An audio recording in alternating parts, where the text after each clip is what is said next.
Hi everyone, I'm Lauren and I'm back again with another game collection type video. This time I'm going over the Vita games that I have. The Vita is a system that I really like. It's the handheld that I have the most games for, and I think overall, it's the third most overall games for, I don't know, worded.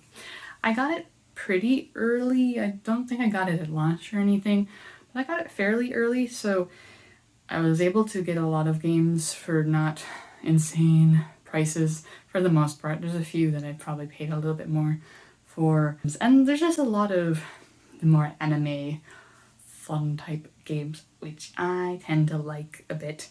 And there's still a lot more games that I don't have that I really want, so it's fun to pick up. Also, the cases are really small and they're kind of cute, so I like that. Another thing I really like about the Vita is that I was able to get a Vita TV, which actually I got the Vita TV first before I got my actual Vita handheld, because I prefer playing games on the TV. So the Vita TV was like, great, I can play the Vita games on the TV. There's a few things that you can't play on that, but for the most part, most games that should be able to play on the Vita TV have been able to play on that. So that's really nice, and that's usually what I play games on unless I'm on the go, which is not very often, especially right now. Anyway, let's just get started. I don't know how long this will be. Might have to be two-parter. I don't know, because there's a lot. Anyway, first up we have game in one of my favorite series. Probably my favorite series. I don't know. Atelier Chalet Plus. This is the same as the Atelier Chalet game from PS3, but just with extra DLC and like sub episodes and whatever. Haven't quite played this yet, but I have played the original game. There are other Vita Plus versions of Atelier games, and unfortunately I don't have any of them because this was the only one I could get because I had money at the time to get it. The other ones we got in English. I think we may have gotten Aisha and Meru in English Plus, maybe? I don't remember. The ones we got in English were pretty, well, this was also pretty limited printing, but I couldn't get them at the time. And then there was a bunch that we never got because they just stayed in Japan, so this is the only one that I have right now. Probably try and get the other ones maybe, but they are pretty expensive. There's also another one, so the developer for this is Gust. Another series that they did is the Artenelico series, and they have Art No Surge Plus on here, on the Vita, which I also don't have, and I want to, but holy jeez, it is a couple $100, so that's probably my most expensive want, and it's a sad one because it's one that I super want and not just like, oh, this is an interesting game, so maybe if I get it for cheap or if I feel like it, I don't know. But that one's just like, ah. Then we have Bloodstain Curse of the Moon. This is a side game in the Bloodstained, what is it called? I forgot what the main game is called, but it's a 2D Castlevania inspired game. I can't remember if it's retro styled or not because the back doesn't have any screenshots, and it's been a little bit since I played this, but I'm kind of bad at Metroidvania type things, but this is pretty good. I was able to actually beat it, and I'm really proud of that. It's pretty fun, actually. No idea how it compares to the main game because I haven't played that quite yet, but this is really good. And this is a limited run release, I'm pretty sure. Yeah, this is a limited run release. There's going to be a few of those on the Vita that I have. I don't completionists collect limited run games because there's too many, and there's a lot that they publish that I don't want. But when they do have one, they don't do Vita games anymore, but for other systems, when I do one that I want, then I try to pick them up when I can, because they just get way more expensive afterwards. So next one is Chaos Child. This is a visual novel in the science adventure series, so in the same series as Steins Gate. This is kind of a dark, creepy one with a bunch of murders happening, and you're trying to figure out what's going on with them. They're really gruesome murders, and they are imitating a previous set of murders and like, oh, what are they doing kind of thing. And it's unfortunate with this because it does have some good parts to it. It has a lot of interesting ideas and things, but it's an unfortunate thing with localization that kind of brings it down a little bit. For one thing, the previous set of murders, it's a different science adventure game, and we just never got Chaos Head, I think it's called. So we never got that, and so it would be better if you played that first, but you can't officially play it in English, so that kind of sucks. And then the other thing is that there's a part in here where you have to look at a map. I think they're in Shibuya, and you have to point out some places where something happened or will happen. Don't remember exactly the context, but the map is untranslated. So it's just all in Japanese, and you have to go like, oh yeah, this happened at the supermarket or whatever, but how are you supposed to tell that it's in Japanese? I heard it was some sort of weird rights thing, like you can't edit the map because the government owns it, or I don't know, it's very strange. I remember reading it and it was weird, and it still sucks. So that's kind of lame. As well, you have to go through a lot to get to the true ending, so it gets pretty slow, bogged down like that, so it could have been a lot better, but it's not bad. And then we have Sea on the Surge Offline. This is in the Artanelico series, which I really like from Gust, and I haven't played this quite yet, but most of the Artanelico games are sometimes turn-based, sometimes more action-based RPGs. This one is a visual novel mixed with some simulation, like interacting with this girl or whatever.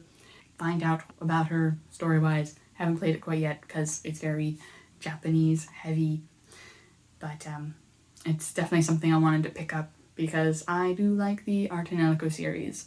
And if you're wondering what the offline is supposed to be, this was originally released as episodic type thing. So there's a version of this which only contains, I think, the first episode, and then you had to buy the other episodes as DLC as they were released. There's a second version which contained a few episodes, and again, you had to buy the rest as DLC. And then this one contains everything all in one cart, or it should. It's supposed to, from what I read. And since it's kind of annoying buying DLC and things from other region stores on the Vita because you have to like reset your whole bloody console and it's really dumb. It's awful. I definitely wanted to make sure I get the offline version so that I don't have to worry about that. Plus Sony is dumb with keeping the stores online anyways, so didn't want to risk that as well. Then we have one of the weird games kind of for the Vita, that is Criminal Girls Invite Only and Criminal Girls 2 Party Favors. I haven't played the second one yet, but the first one, it's like this top-down dungeon-y crawly thing with a weird turn-based RPG thing, and also you punish girls to improve their abilities. It's, very, very fan servicey. So if you don't like that, don't play these. But I thought it was pretty good though. Very, very quick RPG-ness. Battles are nice and breezy, and it's not incredibly punishing, so I do like that for this. Again, I don't know how the second one is, because I haven't quite played it yet, but I really enjoyed the first one, at the very least. Then we have some more visual novels. We have Danganronpa, or Trigger Happy Danganronpa. I put it under Danganronpa though. Danganronpa 2, and Danganronpa V3. These are all visual novels with murdery, mystery, courtroom, action stuff. It's very wacky and fun. Well, I haven't played the V3 quite yet, but I played the first two, and they're really good. I might like the first one a little bit better because it focuses more on what I like, but both the first and the second one are good. I think the V3 is really good too, so I definitely need to get to that at some point. Then we have a spin-off in the series, Ultra Despair Girls Danganronpa Another Episode. This is a spin-off. I think it takes place in between either the first and the second or the second and the third. I don't remember. And it's an action game instead with a lot of puzzly bits. And it's fine, but it's a little bit kind of weird to control for me. And also the puzzle bits are so frequent and they're so kind of annoying for me to do. I'm not very good at puzzles, honestly. So it's fine. It's not amazing though. Story-wise, you probably can skip this. Probably. You're not really missing much for that. But I have it because it's not bad. I kind of want to give it another go. Here's another visual novel, and that's Deathmark. This is a spooky horror type visual novel with a little bit of adventure-y type stuff and a few quickie time choices to do. Simple gameplay-wise, but it's really spooky and it's a really intriguing story, and I didn't think this was going to get localized into English, and then hey, we got it localized into English, and I'm really happy about that, because it's really good. I've seen a little bit of gameplay footage of the Japanese version before this came out, and so I was really like, oh, I want this. I can't read Japanese, and the Japanese is really hard to do at some points. But English, yay. It's also on the PS4, I believe, and it's really, really good. I love it a lot. I don't usually like horror, spooky type stuff, but it doesn't have any like jump scares or anything. It's more, it has some still images that are really creepy. So that's fine for me. I get more spooked when I have to run away from stuff. Alright, and then we have Disgaea 3, Absence of Detention, and Disgaea 4, A Promise Revisited, which unfortunately does not have a case, or it has a case, but it doesn't have a cover. These are two strategy RPGs from Nippon Ichi, and I haven't played them yet. I think they're both remakes of PS3 versions, if I recall. Like, definitely the third one. I don't remember about the fourth one. And yeah, I played the first one, and I remember really liking it, but getting kind of confused. So that's why I've picked up some of the other ones, even though I haven't really played much. And then we have this weird one got in Japan, Dream Club Zero Portable. I think it's I don't know what you call it, but there's these things in Japan where you can pay money to hang out with a woman who works there, and you can talk with them and have drinks, and it's that kind of game. I don't know what the point of it is, like the end goal, or if there is one, or if it's just you're hanging out with girls, get to know them better. And there might be mini games. I don't know. But I picked this up kind of randomly. Again, I don't think it was that particularly expensive. I get random things sometimes. It was fun to see all these cool different weird games in Japan too, so yeah. Then we have, I think this was the first game actually I bought for the Vita, and that's Dungeon Travelers 2, The Royal Library, and the Monster Seal. Monster Seal? Yes.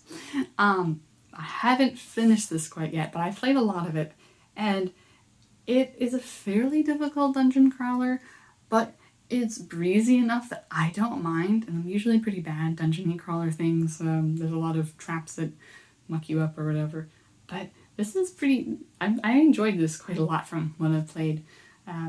The only thing is, so I do think it's a good dungeon crawler, but the only thing is, if you don't like fan service, you're not going to like this at all, because the monsters in here are either one or two things: scantily clad women, monsters, or fruit.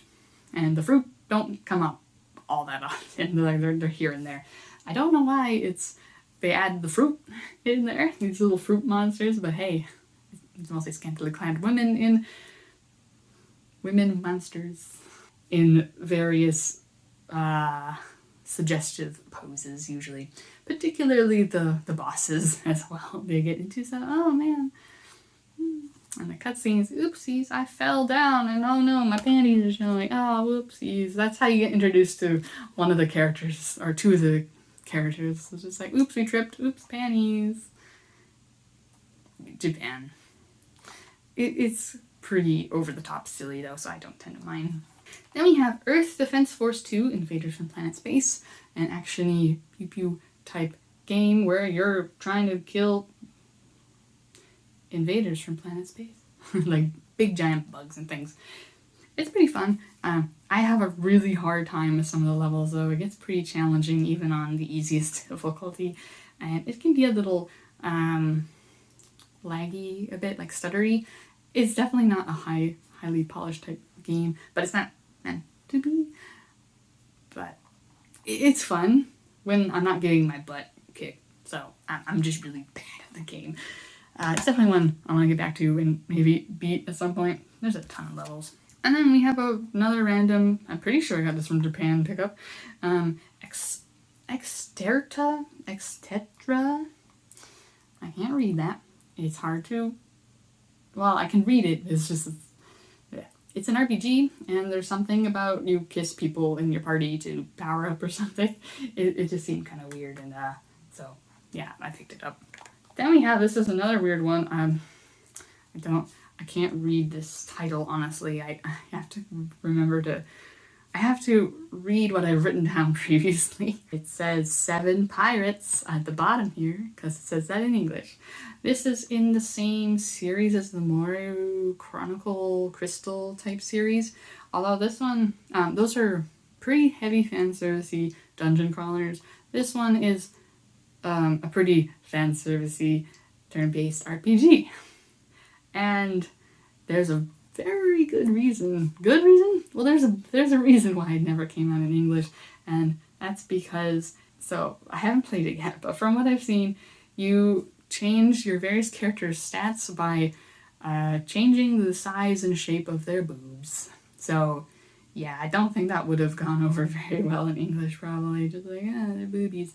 So again, very, very, very, very fan servicey, and some of the enemies are basically just like, that looks like a sack of balls, and that's like a dominatrix banana. It's very, very silly, sexual that way, from what I've seen, again, because I haven't played it, but yeah. Don't play that if you're not into fan service, that's for sure, because you're in the wrong game if you don't like fan service. This is one I think I got for Devin. Either that or he got it. I don't know. It's more of Devin's game, but I'll play it eventually. And that's God Wars Future Past. This is a tactics RPG, very Japanese themed. I've heard it's not too difficult, or you can set it to not too difficult. So I'll probably play this one sooner rather than later compared to some of the other tactics RPGs that we have. But yeah, I don't really know anything about it though. Then we have Hatsune Miku Project Diva F. This is a rhythm game featuring Miku and a bunch of other Vocaloids. And I really like this series quite a bit. This did come out in English on the PS3, but it was kind of hard for me to get a copy of. It's still not really that cheap, so I'll probably get a copy of it eventually. But the Vita version in Japanese was cheaper for some reason, so that's why I picked it up and I played it on this. And it was pretty good. I honestly don't know how I'd rate the various Project Diva games that I've played, but it's good. Then we have Hotshot's Golf World Invitational. It's a golf game in the Everybody's Golf series. It's at North America wants to call it Hotshot's Golf for most of the time. So yeah, arcade golf game.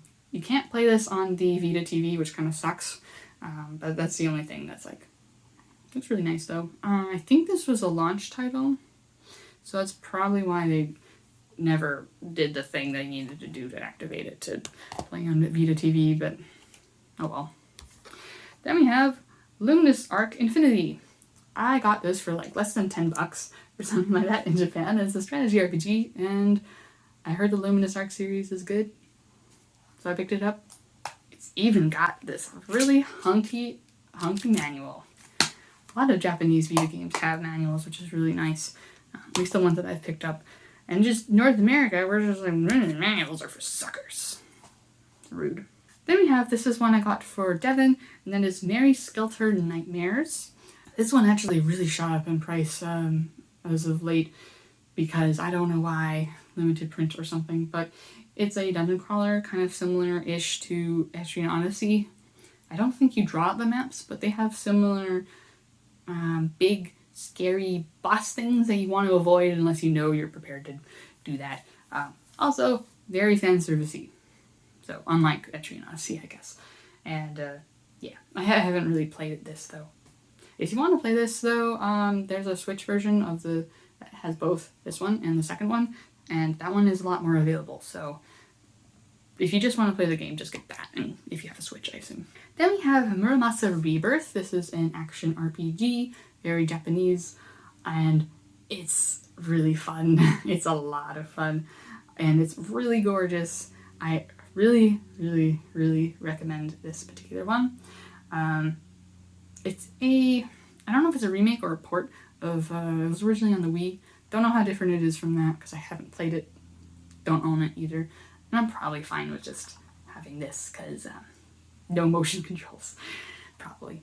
I don't know if there's motion controls in the Wii one, but probably is. But it's really good. It's one of the ones that people tout to being one of the best Vita games, and I can see why. It's really good. It's probably up there for me in best Vita games as well, because it's really good. Also has 2 different storyline type things. I've only played through one. So it has a bunch of DLC with a lot of different story content. It is a lot of stuff there, so yeah. Then we have Muv-Luv and Muv-Luv Alternative. 2, well, technically 3, because this one has 2, this one's just 1. Visual novels, classic. Yeah, they're pretty old visual novels, and this is the first time we got them officially in English. I'm not going to say too much about them, although I will say Muv-Luv Alternative is generally the fan favorite, but I think it's a little slow. I kind of like the first one, even though it's not what the whole series tone is like. Yeah, if you really like visual novels, you probably should check it out just to see how you feel about it, really. I did overall enjoy the experience, though. It's quite long, though. And then we have Nurse Love Syndrome and Nurse Love Addiction. These are 2 visual novels again, featuring nurses. Haven't quite played Nurse Love Syndrome yet, but I played Nurse Love Addiction, and I really enjoyed it. Very girly, like, oh, kiss girls, lesbian or whatever. Yuri, that's the word I want. There's some things about it that I wasn't expecting, but I enjoyed it. And there's a reason why it's M. But I do recommend it, again, if you like visual novels. And these are more slicey lifey problems, like, we're trying to be nurses. Or at least this one is trying to be nurses. I don't know about this one. That's still really good. I'm glad we got these in English as well. Those ones are limited run, though, so you might have to get digitally. Then we have Omega Labyrinth and Omega Labyrinth Z. These are roguelike RPGs with a lot of fan service. If your power in the dungeon is I don't know, fully determined, but the girl's boob size helps with that. I haven't played these, but I played a different one in the series, and I really liked it, so I picked these up. Unfortunately, not in English. This one's actually an Asian copy I got accidentally, but it has Japanese, so it's fine. I can't read Chinese or Korean, I guess this also has. But at least I can marginally read Japanese, so yay. I'll get to these ones eventually as well. Then we have, what is this one? Doesn't have a cover. Operation Abyss New Tokyo Legacy, which doesn't have a cover, unfortunately. And then Operation Babel New Tokyo Legacy. Oh, they both have the same subtitle. These are dungeon crawlers. I'm not sure if I'll like them or not, because they sound like they might be difficult. But I picked them up. Now we have 2 copies of the same game, and that is Orashika Tinted Bloodlines. I don't know what it is in the Japanese title, but I originally played this on a demo on Vita, and it was really, really good. Traditional Japanese influences, and your bloodline is cursed, so they die quickly, and you have to try and stop that from being a thing, because that kind of sucks. And it's digital only in North America, so I was pretty sad about that. And there's an Asian release, and then but it was expensive at the time, and so I was like, Japanese release. But then I think it got a reprint or something, I don't know. And then so I was able to get the Asian release anyway. So this one is in English. So now I have 2 copies. Maybe I'll get rid of the Japanese copy eventually, but for now I just have 2 copies of that game. And then we have Penny Punching Princess. This seems like a weird, I don't know if it's an RPG or not, but how you attack enemies is determined how much money you pay or something like that. It seemed kind of weird and kind of, I don't know if quirky is the right word, but it seemed silly, so just picked it up. It wasn't particularly expensive. It came out closer to the end of Vita official lifespan, so it's definitely one that I wanted to pick up sooner rather than later, just in case. It was so hard to tell really what games were going to get expensive and what weren't. So yeah. Then we have Persona 4 Golden. This one I haven't played yet, but I played the original. This is based off the PS2 game. It's a remake, turn-based RPG, really modern-y, like, oh, gotta accept yourself and help people, blah blah blah. People are getting murdered and stuff like that. It's a pretty well-loved RPG, and I like it too. The PS2 version at the very least is a little bit grindy for my taste, so I don't know if this fixes that or not. But I still overall enjoyed it, at least the PS2 version. And then we have 2 copies of the same game again because it was kind of rude. And we have Reggie Gund. That's what I'm going to say. Got this for really, really cheap, this Japanese version, because I was interested in playing it. It's dungeon-y crawler with some interesting battle-y stuff. I think it was like 10 or 15 bucks for this, which is not too bad. But then, like, as soon as I got this, or pretty soon after I ordered it kind of thing, so, but too late for me to cancel it, then Limited Run was like, hey, we're doing an English version in physical form. So, now I have 2 copies. Again. Limited Run, why didn't you announce it like a few weeks earlier or whatever? Then I wouldn't have had to buy this as well. At least it wasn't expensive, but it was still just like, Next one is another limited run game, and that is Senran Kagura Bon Appetit Full Course. This is a spin-off in the Senran Kagura series, which is a fighting game series with lots of fan service. And this also has lots of fan service, but it's a cooking show but rhythm game thingy.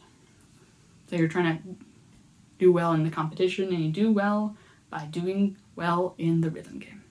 It's not too bad. I'm gonna play a little bit more of it before I fully decide if I super want to keep it or not.